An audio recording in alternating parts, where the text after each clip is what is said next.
The city lights flickered like distant promises beyond the iron gates of the park, but inside its quiet shadows, life had paused in a way that felt painfully real.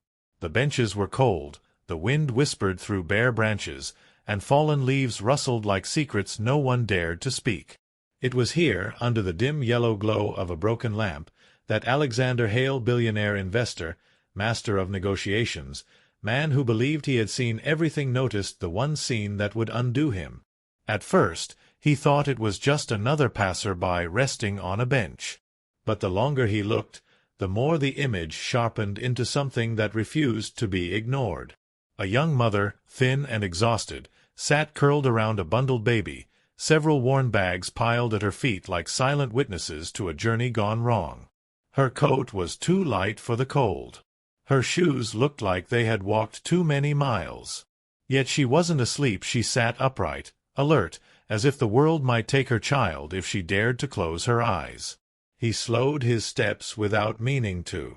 Alexander had just signed a deal worth more than most people would earn in a lifetime.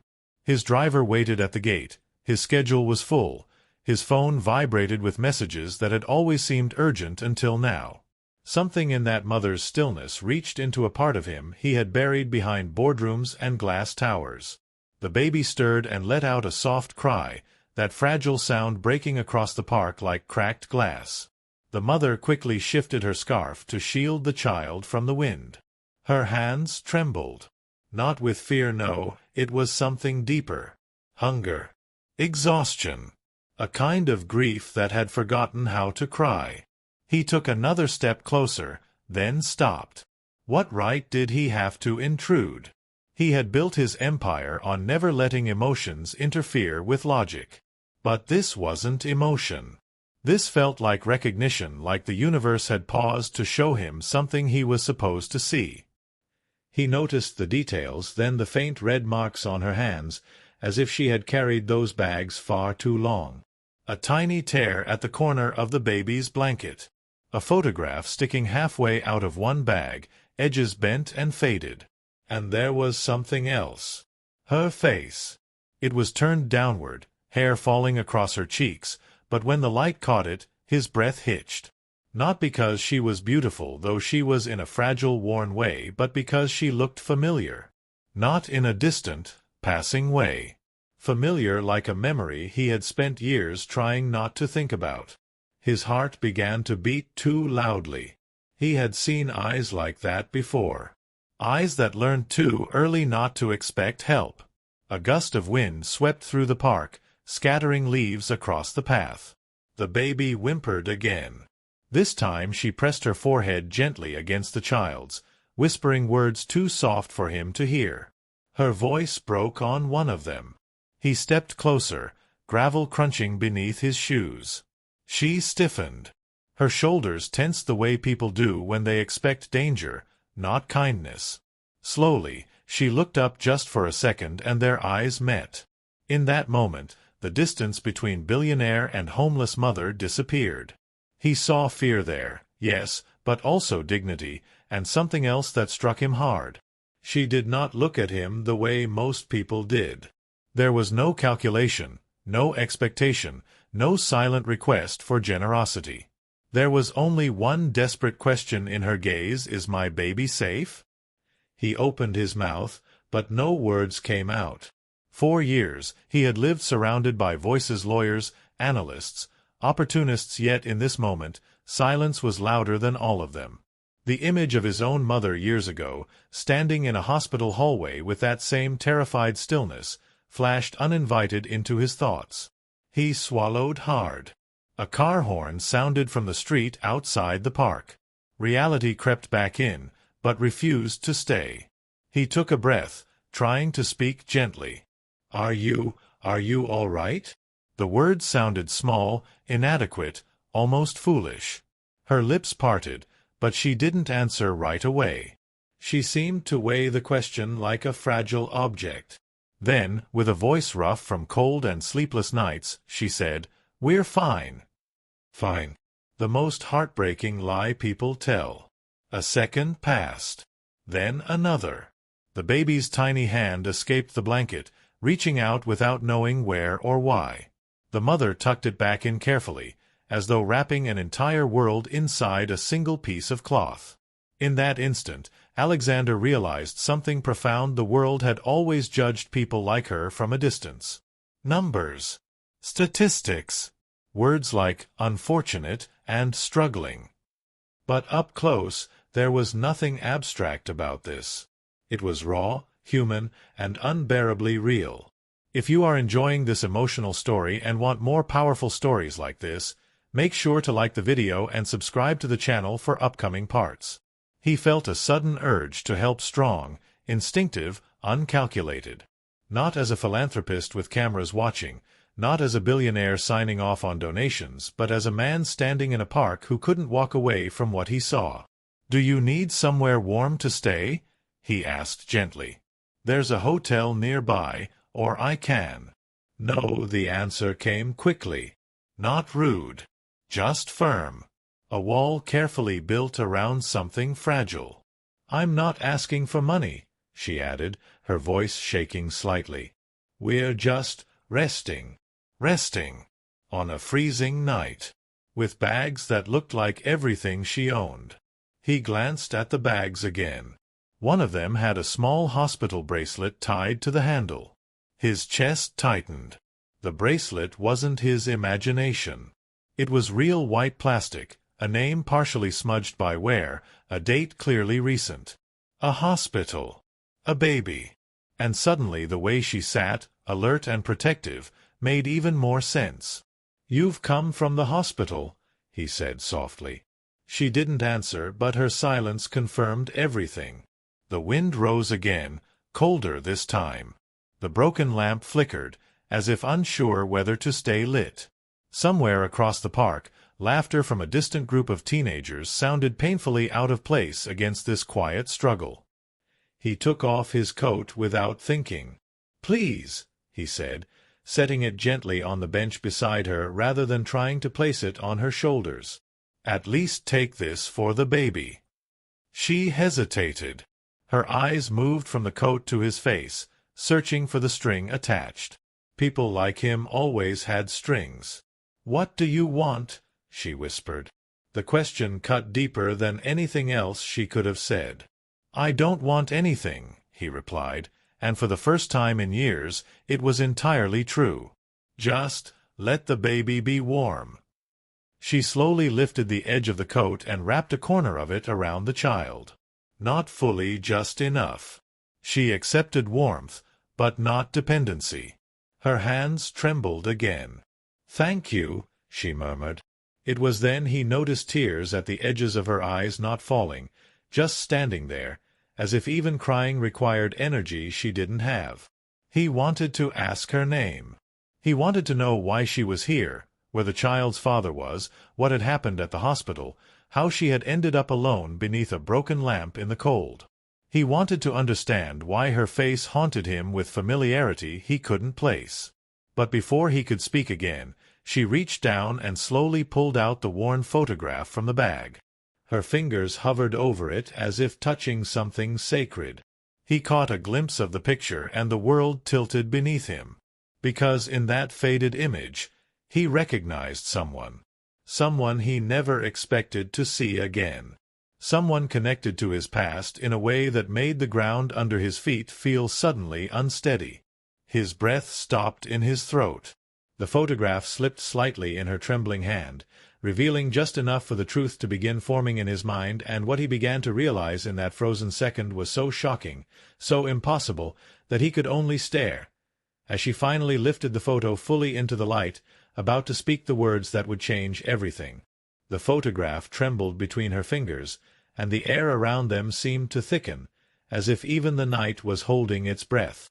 The picture was old, edges frayed, colors softened by time. In it stood a younger Alexander, hair unlined by worry, smile careless and bright, his arm around a woman whose eyes were unmistakably the same as the woman in front of him now. They were not exactly identical, but the resemblance was too strong to be coincidence. The same curve of the cheek, the same determined mouth, the same sadness hidden just beneath the surface. His throat tightened. He remembered the day the picture had been taken. A charity event. Summer sun. Laughter. And that woman Elena, her voice like quiet music, her dreams too big for the small town she had come from. They had promised to stay in touch.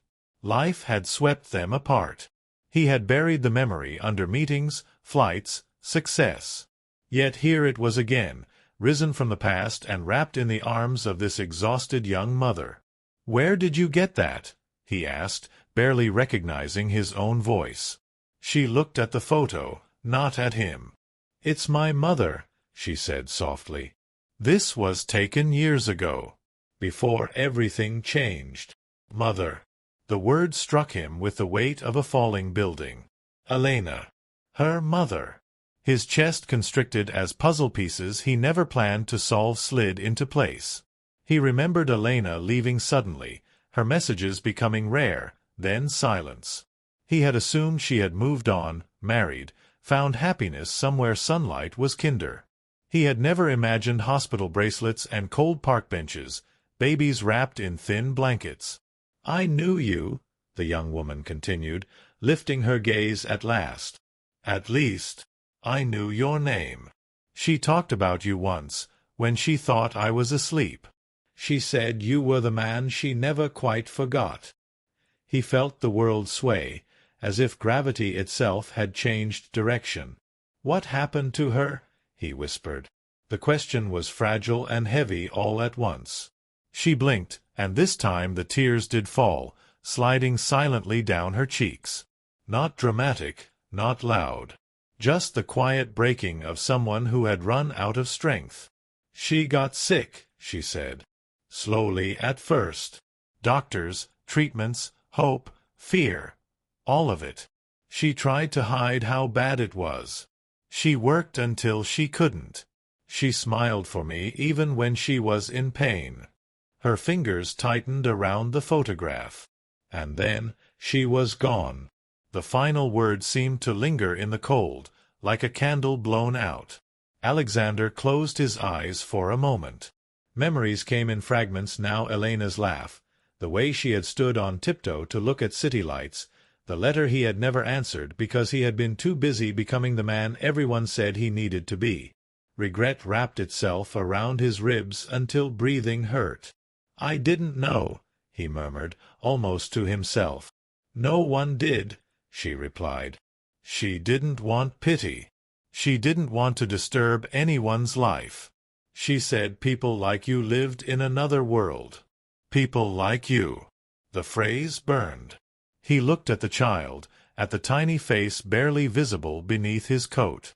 "And your baby?" he asked gently. She followed his gaze, and something softened in her expression, as if all the fractures inside her briefly aligned into purpose. "My son," she said. "He came early. Complications. The hospital kept him for weeks. They finally discharged us today. I didn't have anywhere else to go yet.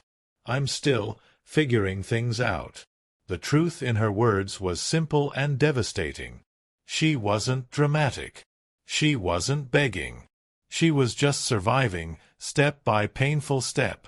His hand trembled as he reached toward the photograph but stopped inches away, afraid to touch something so precious.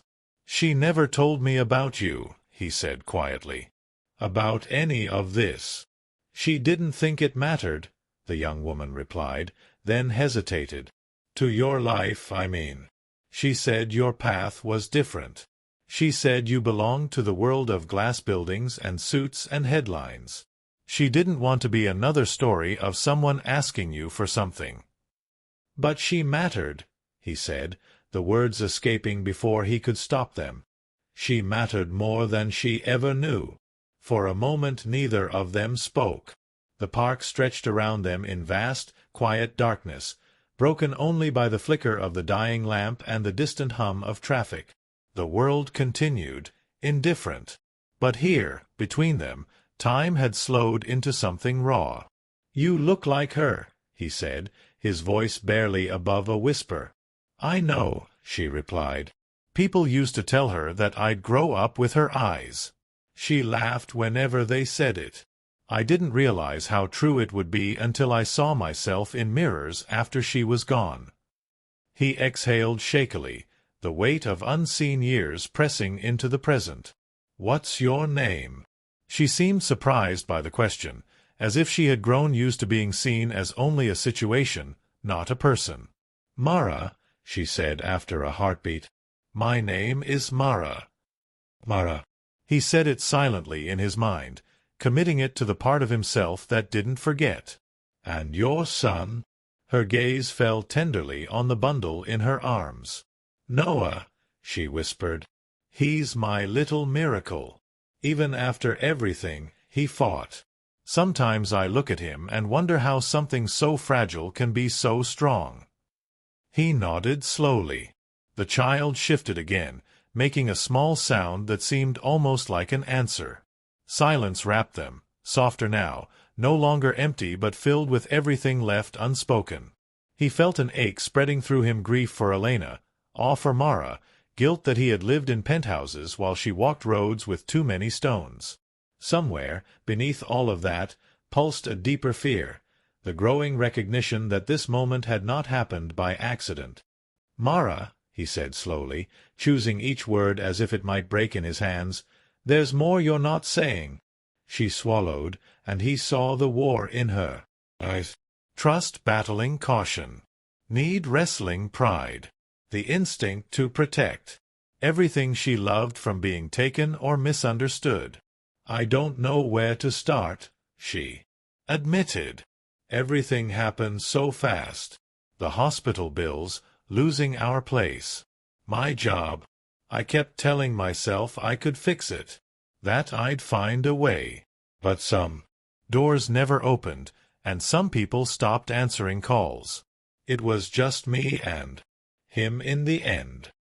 He felt anger then, not at her, never at her, but at systems, at indifference, at the easy comfort he had wrapped around himself while people connected to his past fought storms alone. "You shouldn't have had to face this alone," he said. She shrugged faintly, a gesture too tired for bitterness. "Life doesn't ask what we should or shouldn't face. It just happens. You hold on to what you love and hope it's enough." Wind carried the faint scent of rain. The lamp buzzed once more, dimmer than before, as if its light were fading along with her strength. He sat down slowly on the edge of the bench, leaving space so she wouldn't feel cornered. The gravel crunched beneath his shoes, grounding him in a reality that felt unreal. He had negotiated billion-dollar mergers without shaking. Now just being near her made his hands unsteady. "There's something I need to ask you," he said, voice unsteady but determined. "And I need you to answer honestly, even if it's difficult." She nodded, eyes fixed on him, waiting. "Am I connected to this more than I realize?" The question hung between them, heavy as a storm cloud. For a long moment she said nothing. Her gaze drifted back to the photograph. Her fingers traced the outline of the younger him, then her mother beside him. She closed her eyes briefly, as if gathering courage from somewhere deep inside.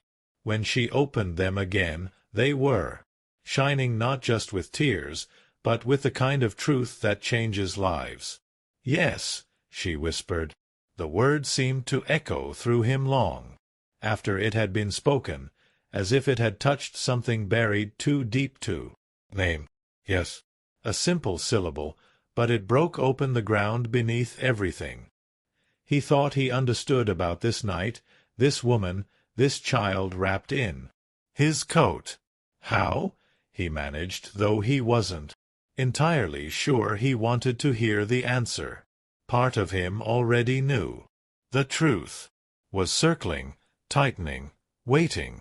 Mara looked down at Noah, brushing a fingertip across the baby's cheek with a gentleness that spoke of sleepless nights and endless courage.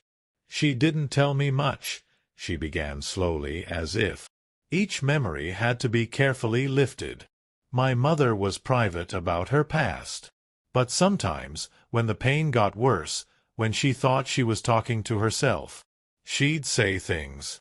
Names. Regrets. And your name was always there. His heart struck hard against his ribs. She said she met you when her whole life felt ready to change, Mara continued. That she loved you before she even realized it had happened. But she was scared of your world and the people in it. She felt like she would be a shadow following your light. She didn't want to become someone depending on what you could give rather than who she was. He saw Elena again in his mind, standing in sunlight, hair lifted by the wind, stubborn hope in her smile. She had always been brave enough to walk away from comfort if it meant keeping her dignity. He had admired that. He had also let her go far too easily. One day, Mara said, voice barely audible, she left without telling anyone. Not you, not her friends. She said, some choices are like doors that only open one way. She didn't want to complicate your life.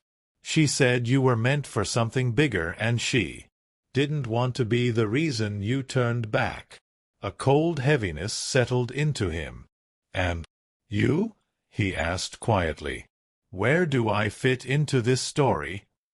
She hesitated, as if the words themselves were too heavy to carry. She never told me who my father was, Mara said.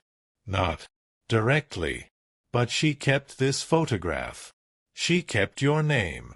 And every time she talked about the man she had once loved, she looked at this picture before she spoke.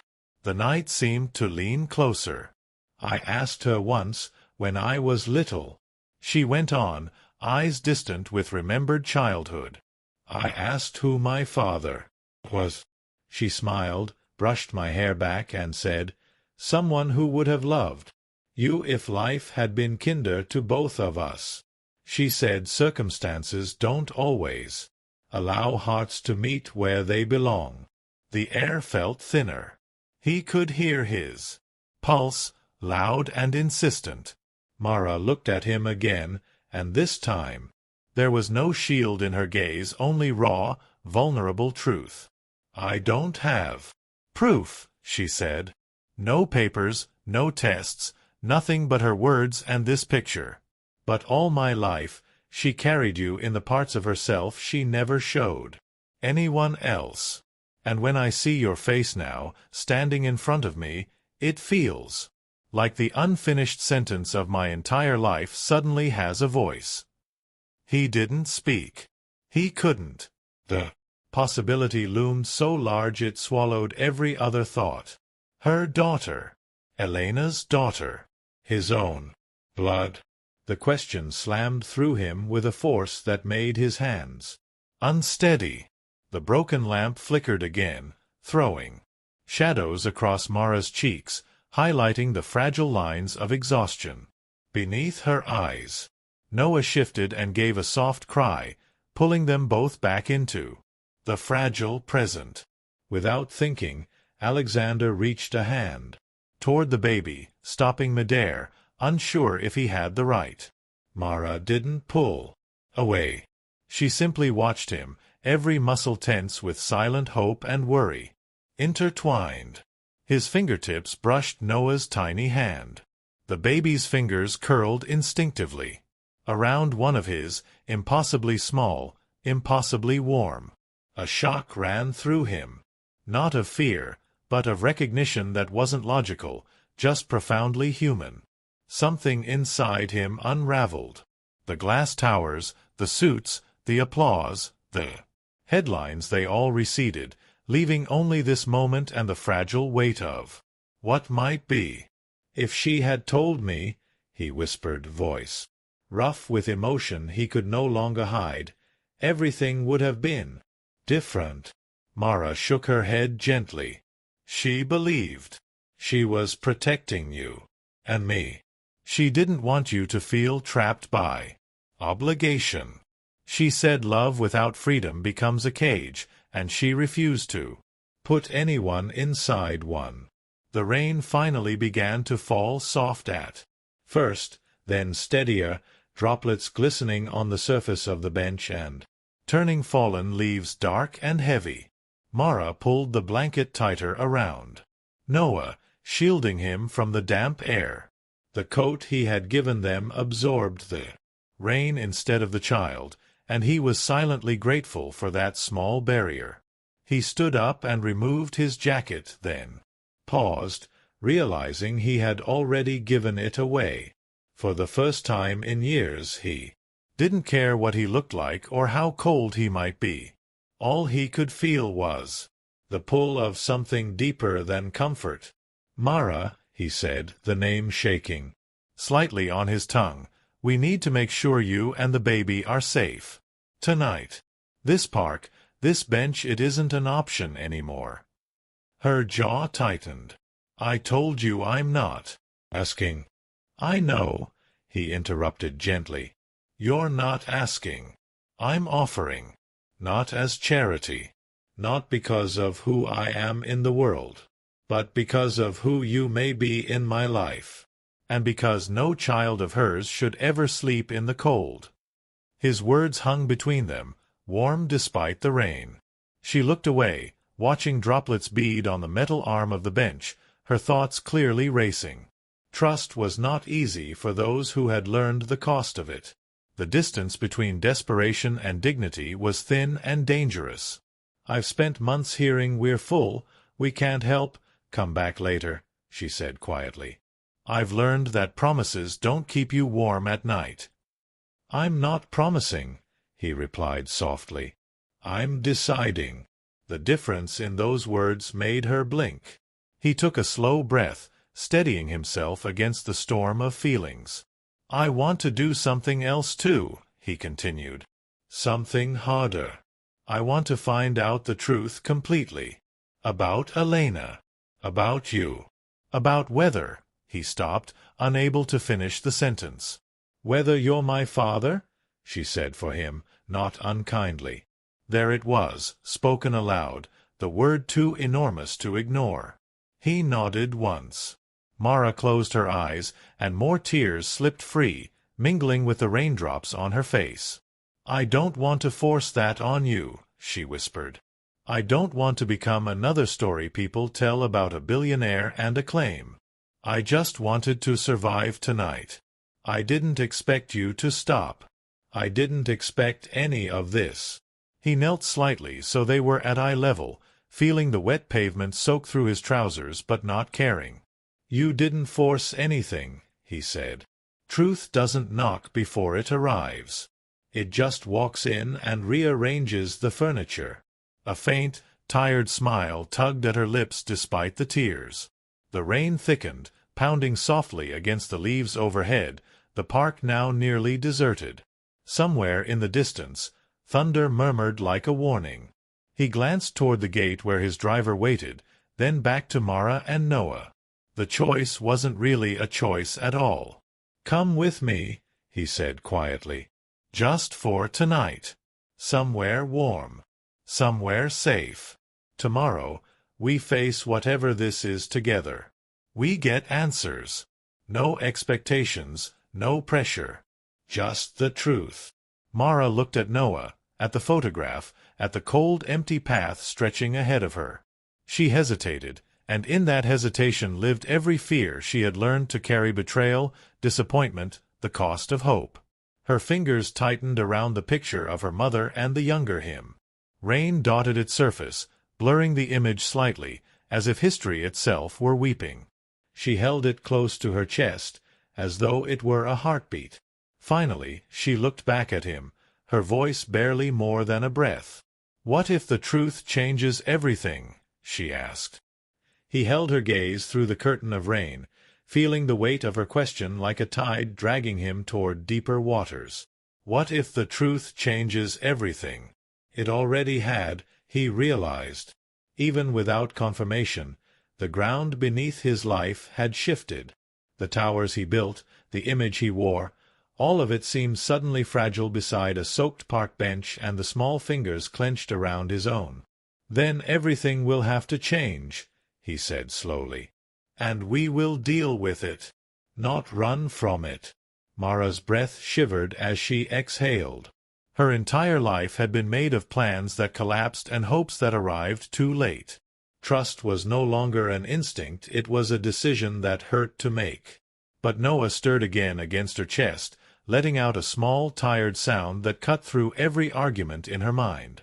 His future didn't have room for fear disguised as pride. She pulled the corner of his blanket tighter, then nodded with a quiet courage that looked almost like surrender, but wasn't. "All right," she whispered. The word was not loud, but to Alexander it sounded like a beginning and an ending at once. He stood and gently shielded her with his arm as they walked toward the park gate. She didn't lean on him, and he didn't ask her to. Still, the closeness between them felt like something alive, uncertain and trembling. The city beyond the iron bars glowed in rain-smeared lights, cars trailing silver reflections through the streets. His driver stepped forward when he saw Alexander, surprise flickering across his face at the sight of the woman and the baby. Alexander said nothing, only opened the car door himself, making space as carefully as if he were rearranging fragile glass. Mara hesitated again, hand on the door frame. The car's interior looked impossibly clean, impossibly warm, like a world that did not belong to her life of shelters and waiting rooms. She looked down at her damp shoes for a moment, then climbed in with the careful dignity of someone determined not to take up more space than necessary. Alexander followed, shutting the door against the storm. The quiet that filled the car was different from the quiet in the park. This one had walls, soft lights, the smell of leather and something faintly expensive. Noah let out a sleepy sigh, the warmth already lulling him. Mara rested one hand protectively over him, the other clutching the photograph as if it was the anchor keeping her from drifting away. The car began to move. City streets rolled past in blurred streaks. People hurried beneath umbrellas, unaware of the storm that had broken open inside this small moving box of light. Alexander watched Mara in the reflections along the window, the way she bit the inside of her lip when she was thinking, the fatigue in the slope of her shoulders, the unyielding fierceness with which she held her child. He wondered how many nights like this she had survived without anyone noticing. "You must be exhausted," he said quietly. She gave a tired laugh, short and empty of humor. "Exhaustion becomes normal. You stop remembering what rested feels like." He thought about the hotels he stayed in, the suites where pillows were fluffed twice a day and silence was controlled by design. Suddenly it all felt absurdly distant from what mattered. "The place we're going," he said, "is mine. A penthouse. There are spare rooms. Privacy. You can sleep. Noah can sleep. No one will disturb you." She turned toward him, surprise softening the edges of her caution. "You live alone?" "Yes." He had never felt the word so clearly. Alone had always meant independence, freedom, accomplishment. Tonight, it sounded like an empty hallway echoing footsteps that did not belong to anyone else. Mara looked back out the window. Light slid across her face in fleeting colors, neon and gold and shadow. "It must be quiet," she murmured. "Too quiet," he answered before thinking. They fell into silence again, not awkward, just full. Each of them carried questions neither dared to break open in a moving vehicle. The truth was patient. It would wait for walls and steady floors. When the car finally stopped beneath the canopy of the building, the doorman stepped forward. Alexander simply nodded. A single glance from him was enough to send questions scattering into professional silence. He took the bags from Mara himself when she tried to lift them, gently refusing her protest with nothing more than a look. The elevator ride was a hushed ascent toward something neither of them had planned to meet that night. The doors opened into space and light. The penthouse stretched before them in clean lines and gleaming floors, wide windows holding back the rain like a wall of falling stars. The city lay below in vast, sparkling indifference, unaware that a story decades in the making had just walked into its highest rooms.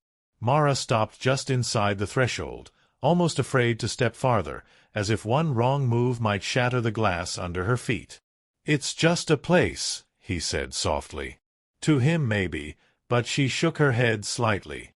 "It's a life," she replied. "One I've only ever seen through screens." Noah whimpered again. That sound broke the spell. Alexander guided her toward a soft couch, placed throw blankets within reach, and disappeared briefly down the hall. When he returned, he carried a dry towel and a freshly laundered baby blanket from a guest set he had never expected to be used. His movements were awkward, careful, almost reverent. Mara took them with quiet gratitude, drying Noah's tiny face and wrapping him in warmth that seemed to melt the last of his unease. Within minutes the baby's breaths became slow, steady waves, his fingers uncurling in sleep. The sight carved something into Alexander's heart with a gentleness that hurt. He sat across from her now, not too close, giving her the space that people rarely offer when they give help. Water still streaked down the windows behind him, drawing trembling lines across the city lights. "Tomorrow," he said, "we can do a DNA test. Discreet. No publicity, no one else involved. Just us and the truth." Mara nodded, her eyes fixed on Noah's face. "I'm scared," she admitted, her voice barely audible. "If the answer is yes, my whole life changes. If it's no, then everything I thought I understood about my mother changes." He heard the tremor beneath her words, the terror of belonging and the terror of not belonging, two edges of the same blade. "Whatever the result," he said gently, "you're not going back to park benches and hospital bracelets alone. That ends tonight." She looked up at him then, and for the first time there was no barrier in her gaze. Only something raw and searching that made him feel stripped of every role he had ever played. He was not the billionaire now. Not the public figure. Just a man suddenly face to face with consequences of love abandoned by time. "I don't want to be the reason your world falls apart," she whispered. He shook his head slowly. "Maybe it needs to fall apart," he said. "Maybe it was built around the wrong center to begin with." Thunder rolled faintly in the distance, like an agreement spoken by the sky itself. The rain softened, tapping gently now against the window panes, as if the storm had made its point and was easing its grip. Mara leaned back, exhaustion finally pulling her toward the gravity of sleep. She fought it, blinking, as if afraid that closing her eyes would make all of this vanish and return her to the bench under the broken lamp. Alexander noticed and spoke softly. "Rest," he said.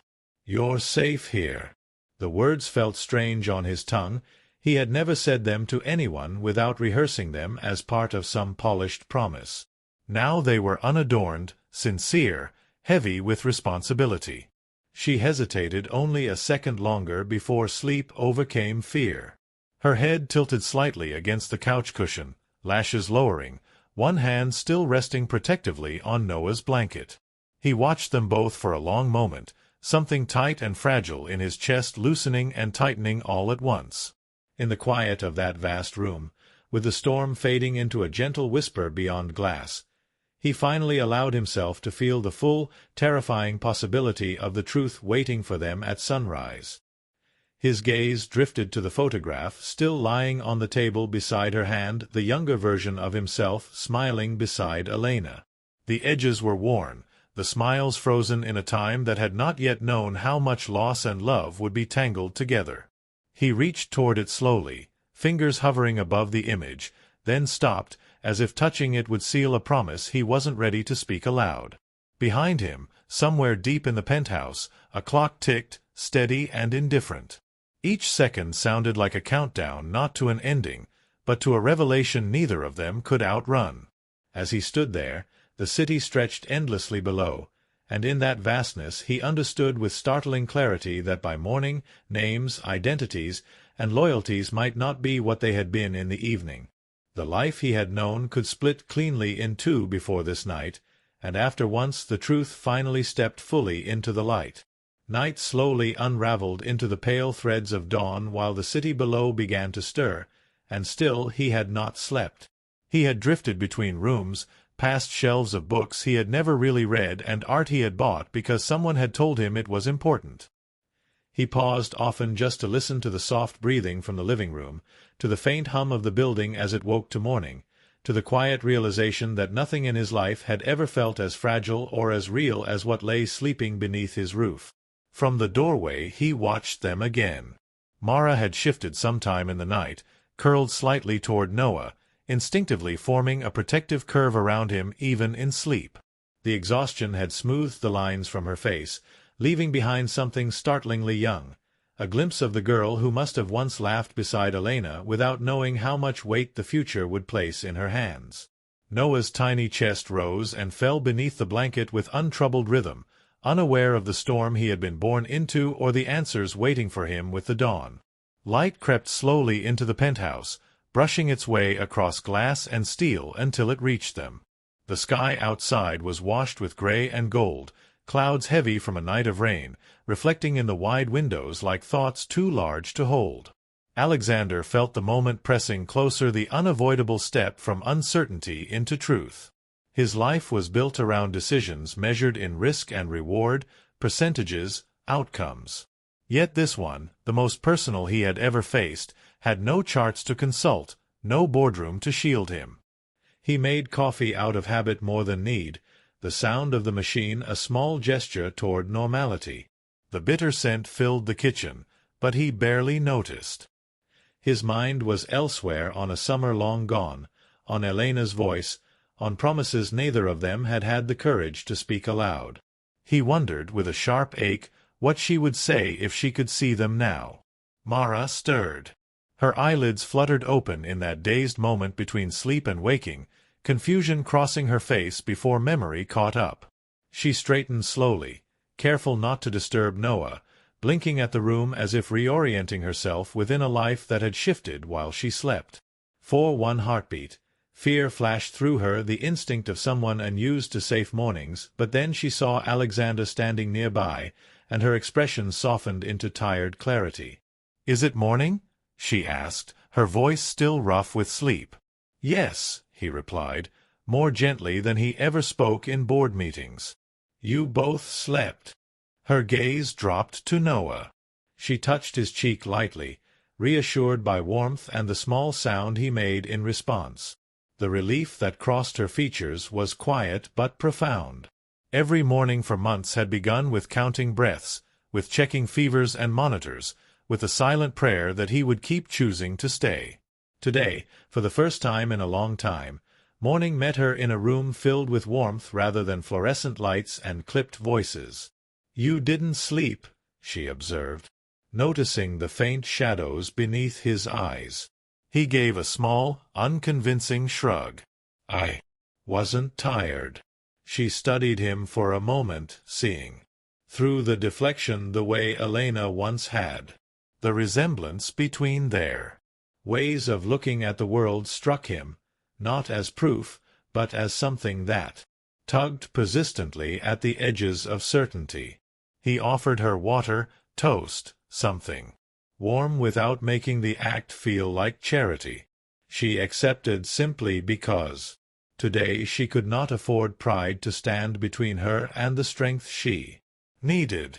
They spoke little as morning settled fully into the rooms, words feeling too small next to what waited for them.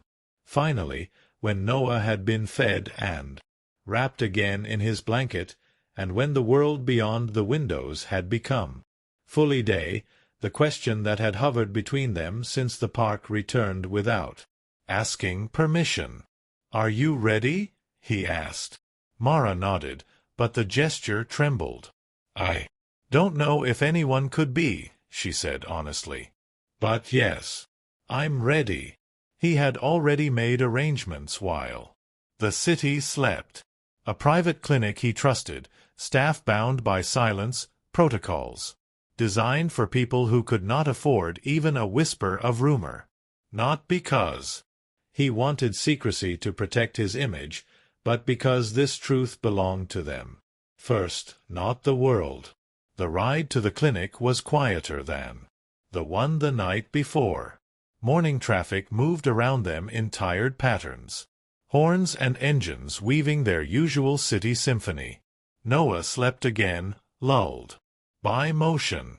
Mara kept one hand on him, her other pressed against the photograph, tucked safely inside her bag, as though she could draw strength through the faded paper. He watched the way she held onto both a child and a memory, and understood, with a sudden clarity that hurt, that, whatever the test said, this woman had already walked farther than most people ever had to. The outcome could not change the courage she had shown simply by surviving. At the clinic, time slowed. White halls, soft voices, the rustle of papers. Things that had once meant routine now felt like gates closing and opening at the same time. The nurse spoke gently, explaining the process, swabs and signatures, the bare mechanics beneath life-altering truth. Mara listened, with a stillness that was not calm but resolve. Alexander signed where he needed to sign, his name written in ink that felt heavier than contracts worth more than nations. The test itself was brief. Too brief, he thought, for something that could rewire blood and memory.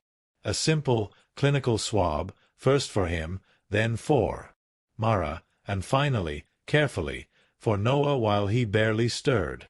The nurse smiled kindly, unaware of the storm laced through that ordinary gesture. Then it was done.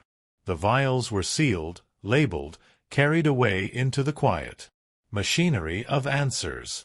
Mara exhaled shakily when it was over, as though she had been holding her breath for years rather than minutes. "How long?" she asked. "Today," the nurse said. "We've marked it. Urgent." The word urgent rippled through him, both relief and terror at once. Today. No distant horizon to hide behind. No long wait where uncertainty could be stretched thin into something bearable. By sunset, perhaps sooner, they would know. Outside the clinic, the day had sharpened into clear light after the rain, the city washed clean and glittering as if mocking how heavy their hearts remained. They walked slowly back to the car, not because of exhaustion, but because each step forward felt like an agreement to meet whatever stood waiting ahead. Back in the penthouse, the hours began to accumulate. They did not speak often. Words seemed fragile, easily shattered. Mara sat by the window with Noah asleep against her chest, watching clouds slide over distant buildings as if they carried possible futures on their backs. Sometimes she closed her eyes and her lips moved silently, perhaps forming questions, perhaps forming prayers meant only for the woman in the photograph. Alexander moved between rooms again, but this time he returned often to sit across from her, drawn back by an invisible thread he could not name. He caught himself imagining both answers and felt his heart twist each time. If yes, responsibility, years lost, a daughter he had never known, a grandson asleep under his roof. If no, grief rearranged, the weight of knowing Elena had carried love alone until the end, and Mara left, still rootless in a world that had asked too much of her. Once, Mara looked up and met his gaze. Without speaking, neither of them looked away. It was in that silence that the phone finally rang. The sound cut through the room like a wire pulled tight. His heart lurched. Noah did not stir. The world seemed perversely gentle toward the one person who could not understand the moment. Mara's fingers tightened slightly around the baby's blanket. Alexander reached for the phone with hands that were steady only because he forced them to be. He answered. The voice on the other end spoke in calm, professional tones, unaware that each measured syllable was rearranging the architecture of two lives. He listened without interrupting, eyes fixed on Mara, who watched him as if she could read every shift in his expression. For a heartbeat, he did not react at all. Then something in his face changed so subtly at first that it could have been a trick of light, then unmistakably, like a storm crossing open water. His breath caught, shoulders stiffened, and emotion surged up through carefully trained composure like water through cracked stone. Mara's voice broke the fragile stillness between them. What did they say? The rain had finally stopped, leaving the city washed clean, as if the sky itself had wept with them and then fallen. Silent. The park where everything began looked almost unrecognizable, the benches glistening, the pathways dotted with small silver puddles, and the trees whispering in the wind like guardians of secrets now revealed. The billionaire no longer just the distant, self-contained man the world believed him to be stood there with the poor mother and her child, and the truth that had shattered him only hours ago still trembled in his chest like a living thing. His eyes rested on the baby first, then on her, and it was as if the years he had spent running from his past finally caught up to him in that single, fragile moment. He had believed power could insulate him from regret, money could drown guilt, and success could bury loss. But none of it held in front of the tiny hand that reached for him, or the woman whose tired face still carried a strength he had long forgotten existed. Every question that had gone unanswered in his life seemed to find its ending here. The papers had come back. The truth, undeniable. The baby was his blood. The poor mother was not a stranger sent by fate to test him. She was the last unbroken promise of his heart. And yet, the weight of what he had done, the late nights, the people he had trampled, the love he had turned away, settled over him like a cloak of ice slowly thawing into tears. He sank down to the bench, unable to stand any longer, emotions crashing over him like violent waves. She sat beside him silently, not accusing, not demanding, just present. That alone broke him more deeply than anger ever could have. His voice trembled when he finally spoke, confessing not to her only, but to the universe that had watched him fall and rise and fall again. He told her about the loneliness of boardrooms, the nights of applause that sounded like empty echoes, and how often he had looked at his reflection in mirrored skyscrapers and failed to recognize the man staring back. He admitted how fear had ruled him. Fear of losing, fear of needing someone, fear of becoming vulnerable. It was this fear that cost him not just love, but a family he did not know existed until now. She listened, tears in her own eyes, but not from bitterness. Her life had taught her to hurt quietly, to carry burdens the world didn't see, to cradle a child and hope tomorrow might be kinder. She told him her story in return. How she had waited, how she had raised the baby with whatever strength she could gather, how she had stood in that park with bags not because she wanted pity, but because she was done running from the truth too. The baby had his eyes. That alone had been enough to confront the past. She had once loved him when his name meant nothing, when his dreams were scribbles on napkins and his laughter was the loudest thing about him. The man sitting beside her now was broken, yes, but also real in a way the billionaire on magazine covers had never been. The child began to fuss, and he reached out almost instinctively, his hands trembling, unsure if he deserved the right to hold his own flesh and blood. When she gently placed the baby into his arms, something inside him collapsed completely. The small body was warm, breathing, alive with trust and innocence. Tears streamed down his face freely, without restraint, without shame. He whispered apologies the child could not understand yet, but maybe one day would feel in the way he chose to live from now on. He wasn't promising perfection. He had finally learned how fragile promises are, but he vowed presence, honesty, and a love that wouldn't vanish when life became complicated.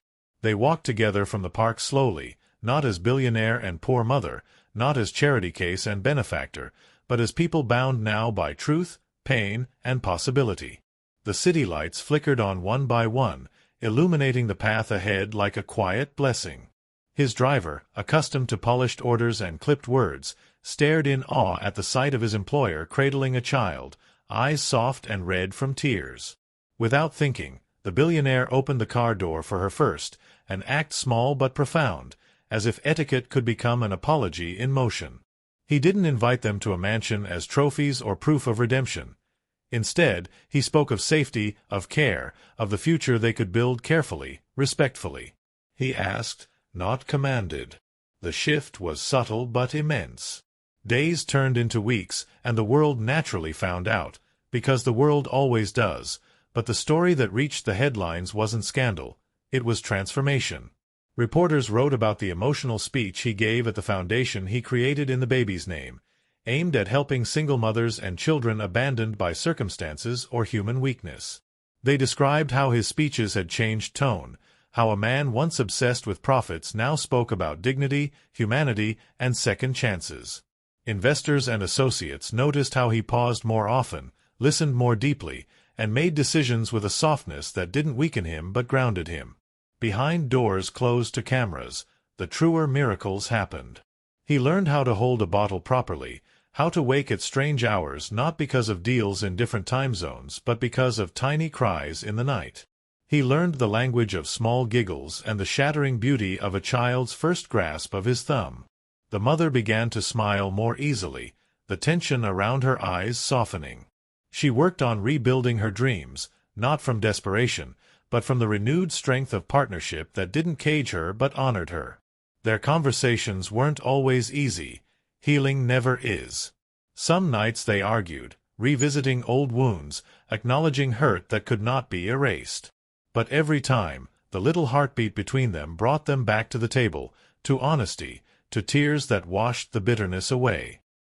He visited the park again one evening, alone for a moment, standing exactly where he had first noticed her, bags at her feet, baby in her arms, quiet courage in her posture. He looked at that space as one looks at the birthplace of a miracle, the site where the universe had decided to reroute his life completely. The wind tugged gently at his coat, and he closed his eyes, letting gratitude fill the empty chambers where pride used to live. He thanked the past for breaking him, because without breaking, he would never have opened. He thanked the truth for hurting, because without pain, tears would never have come. And he thanked her, for not hiding, not screaming, not giving up. He turned and saw them approaching then, her walking slowly along the path, the child reaching out both arms toward him, not as stranger but as home. He didn't run. He walked toward them with steady steps, not out of urgency, but out of certainty. The city's traffic hummed around them like an orchestra reaching its final movement. The lights shimmered through the leaves overhead, and for the first time in his life, he felt wealth that couldn't be counted. He lifted the child into his arms, met her eyes, and in that shared silence was forgiveness, understanding, and an unspoken agreement to write the rest of their story together. Not flawless, not easy, but real.